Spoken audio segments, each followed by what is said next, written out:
A Dharma guru called Sri Dharma Pravartaka Acharya recently uploaded to his YouTube channel Dharma Nation a video called Rejecting Antinatalism. And I think in that video he says a lot of silly things, and I want to get into that today.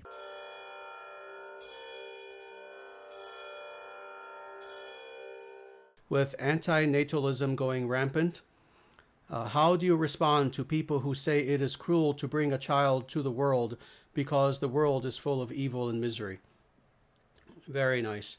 Let me answer that, actually, because indeed you do hear people say this once in a while. Oh yes, the world is such a bad place. I'm being merciful to my non-existent children by having them remain non-existent and not having children, etc. And no, this is, of course, we know, a defeatist attitude. The first thing I want to address is this whole idea of antinatalism being a defeatist attitude, which I think is a real mischaracterization of it. All antinatalists are saying are life contains a significant amount of suffering and ultimately death as well. And who am I, or anyone for that matter, to choose to impose that completely unnecessarily on someone else? And I want to give an analogy to maybe make it clearer what I'm saying. So imagine you have a child and you live near a crime-ridden area and you want to send them somewhere, but they don't need to go through that crime-ridden area, right? And you know that if they go through that crime-ridden area, they will probably get mugged or assaulted or something like that.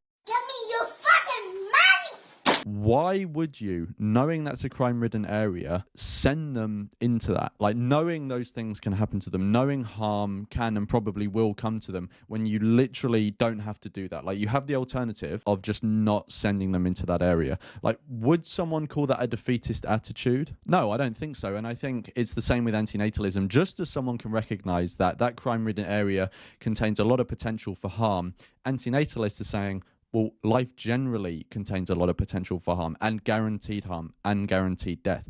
And so it's not defeatist to just not want to put someone in that situation. There have always been times where, given a specific region, a specific nation, a specific continent, etc., various times in history, where there are terrible things that are happening.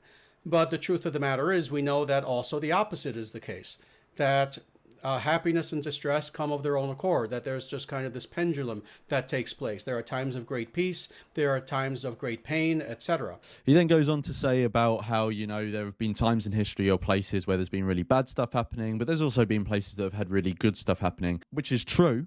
But I don't think the times and places that have had good stuff happening is a justification to keep perpetuating this whole cycle that contains the bad stuff. Just to give an example, so just a few horrendous things that have happened in history, right? So just the totality of the slave trades that have gone on all over the world, the Holocaust in World War II, what the Belgians did to Congo Free State, all of these things are horrible. Can we point to any good time in history where we would safely say, with good conscience, that good time over there, yeah, that justifies those bad times? No. Hell no. No. And this is the important thing, is that the way that we deal with misery, with pain, with, let me see how you said it here. Yeah, evil and misery. The way that we deal with this is not allowing evil and misery to dictate our actions. You see, the people who wish to give up and say, oh yes, it's a world of evil and misery, therefore I'm not going to have children.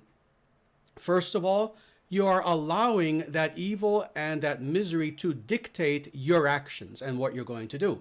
That's not good. It means you're surrendering to that evil and misery. You're allowing that evil and misery to become your master. Now, here he's talking about how, you know, antinatalism is allowing suffering, misery, this sort of stuff to dictate our actions. And we shouldn't be, I'm assuming he's saying we shouldn't be kowtowing to that. This is ludicrous. We very rationally allow suffering and misery to dictate our actions all the time. So if we know we could take an action that would impose suffering and misery on someone else, we don't do it, right? So this is one of the key reasons that people are, for example, vegan or don't engage in purchasing slaves, right?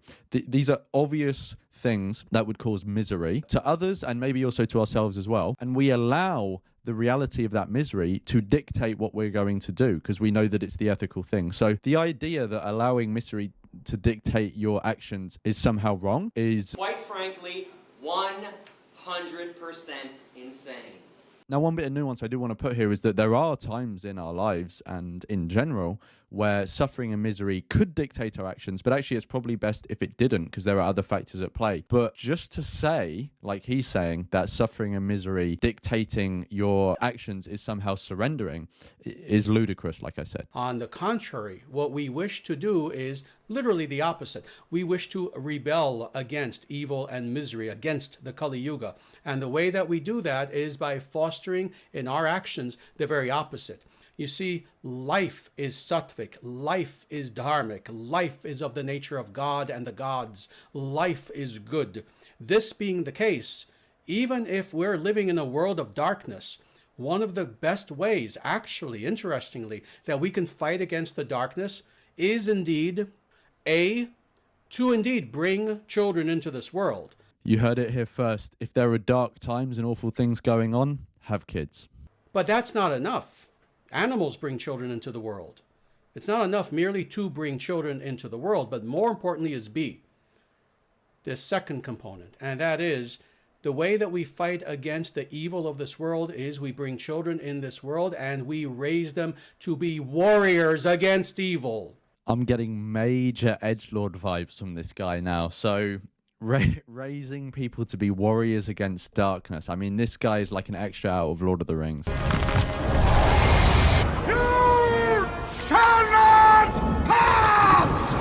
Raising kids to be warriors against darkness. Okay, so first of all, if you live in a world where it's pretty dark and there's bad times, please give me a rational reason to bring someone into that, right? And subject them to that as well. But the other thing is that if there are dark times and you think that they need to be combated, why are you recruiting through conscription, like mandatory conscription, your child to do that? Why don't you be the warrior instead of imposing the bad times on someone else? And if you fail at combating the bad times, then like that does suck, but I don't want to sound like a dick, but it's kind of your problem. Like, don't impose it on someone else. Don't bring someone else here for it to be their problem as well.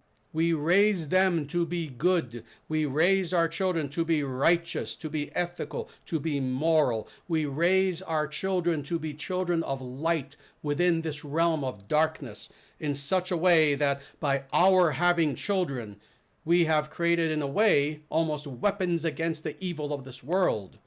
And now he's talking about like raising children of light. So he's characterizing darkness as like this evil thing and it's a really bad problem for people and stuff like that, which it is, right? But the only reason darkness is a bad thing and that it needs light to displace it is because there are people to suffer from the darkness. What is the simplest, most logical way to dispel darkness having a negative impact on people? Just stop creating people and putting them in darkness's way. Because if you keep creating people, like, sure, you may have this sort of warrior attitude, like they're going to be like shining beacons of light and they're going to cast away the darkness or whatever. But one, they may not do that. And two, even if they do, the darkness may come back. And so you're just creating more victims for the darkness. What is the guaranteed way to never have to deal with darkness again?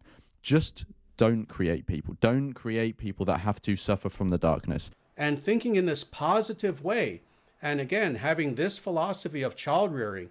And one quick thing I want to note on his, he says, think in this positive way. And I see this as sort of like toxic optimism. Like, it's good to generally be, once you exist, it's probably good to be generally optimistic. You know, it's probably better for your mental health.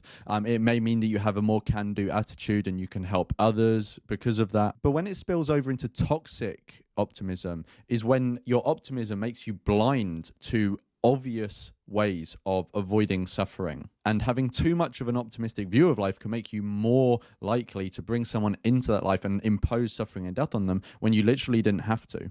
It's with this idea that I'm not only going to have children, but I am going to be such an exceptional dharmic parent that I'm going to raise these precious, beautiful children to be the very opposite of the darkness that is in this world. So my children will be lights in this world to give hope to others. If you want to create lights to dispel darkness, there are millions of people around the world, maybe even billions, that are not able to fulfill their potential in what they want to do, but also in their capacity to help others as well. And so if you want to create lights in the world, it seems like there are loads of people that are these potential lights already. You don't need to create someone and then work on trying to make them a light. There are so many potential lights already that you can put your effort into, and you can be the spark that turns them into a light to dispel that darkness, if that's the way you want to see it. What I would say to you is,